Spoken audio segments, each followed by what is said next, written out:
There's no doubt it's a popular pastime in Iowa. They've been extremely useful for years, actually, since they first came out with the three-wheelers, which then developed into four-wheelers. Jeremy Richardson with McGrath Power Sports says ATVs are not only fun, but also fundamental for farmers. Being able to check on livestock, check on crops, check property lines. But where your ATV is allowed to go may soon be changing. Now, under the current law, ATV riders are confined to farmland or special parks. But if this new law passes, well, they get to explore new terrain. I'd like the freedom to be able to get around a little more. The bill would allow riders to use ATVs on county roads, an idea that has Troy Herron firing on all cylinders. And with an ATV park only a mile away, it saves him the trouble of loading up a trailer. You'd see a caravan of them constantly from here going up there. Richardson says the new law may not translate to a dramatic increase in sales. I don't think that there'll be an increase of use of them on the road, maybe a little bit more. I think it's just maybe possibly a little more legal. But critics of the bill foresee an increase in accidents, and Iowa's Brain Injury Alliance sees safety concerns. If people are trained appropriately on them, they're incredibly safe. Herron says it's all about the person operating it. People can argue that cars aren't safe, motorcycles aren't safe, walking is not safe.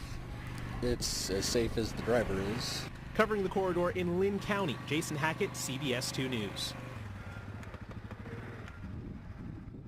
Scott, because of the Postal Inspector's Office, over the past 10 years, almost 2,000 people have been arrested for sending suspicious packages. It's the job of the office to tell what's real mail and what's real suspicious.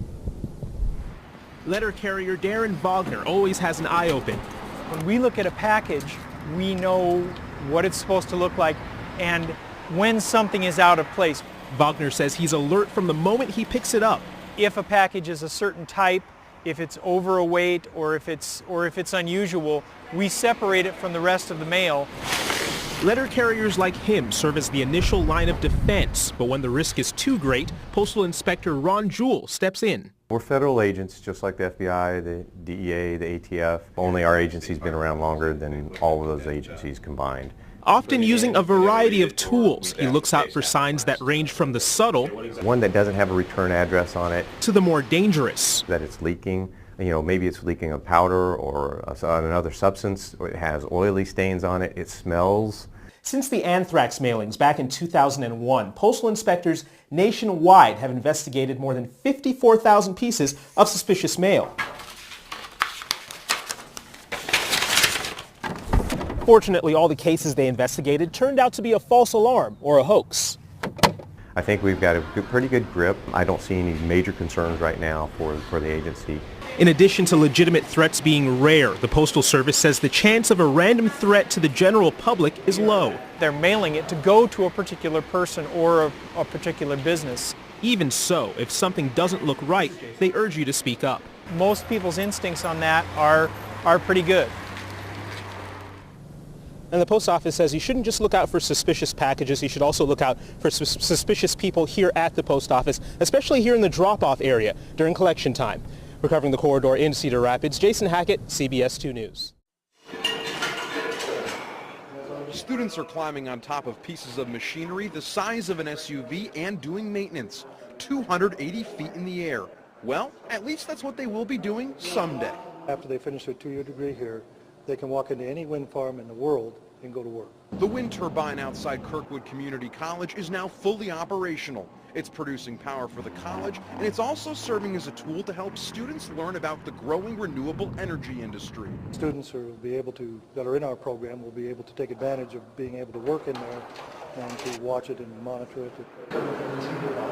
And students say one of the reasons they really like this program is the hands-on experience. In fact, they get to go inside turbines just like this and work on them for themselves.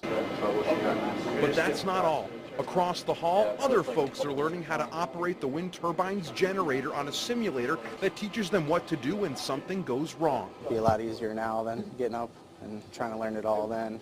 The hands-on is a lot better than trying to learn in the books. It's an experience these students hope will pay off when they get to work on wind turbines just like this in the real world. There's other colleges that have just kind of components kind of strung about and whatnot, but we're really lucky to have this opportunity. An opportunity to work with their hands at a job they love. Covering the corridor in Cedar Rapids, Josh Scheiblim, CBS 2 News. Well, guys, canoeing and tubing are among the fastest growing recreational activities in the United States. Now, if you want to join in on that fun and make it home in one piece, make sure when you're out there on the river, you watch your surroundings. For those looking for an escape from the never-ending heat wave, nothing spells relief like a day on the water. Great day on the water. Wasn't too hot, didn't rain on us. Definitely a huge stress relief from school, and I don't know, I just love being outdoors. It allows a day to relax and take in the scenery, not all of it as pretty.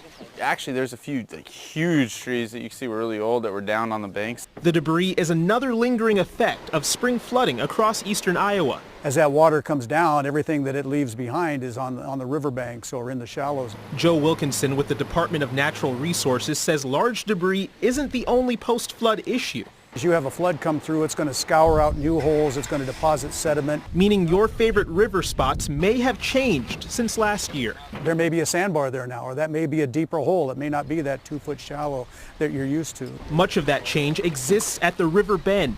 Recreational vendors like Mike McDonough tells his customers to be alert. Generally, if it's going to be deep, it's going to be where a tree did go down in the flood along the side of the river and maybe created an undercurrent. His advice, stay away from the riverbank. What we generally will tell canoers and tubers, you know, if you stay in the middle of the river for the most part, you're going to be pretty well clear of it.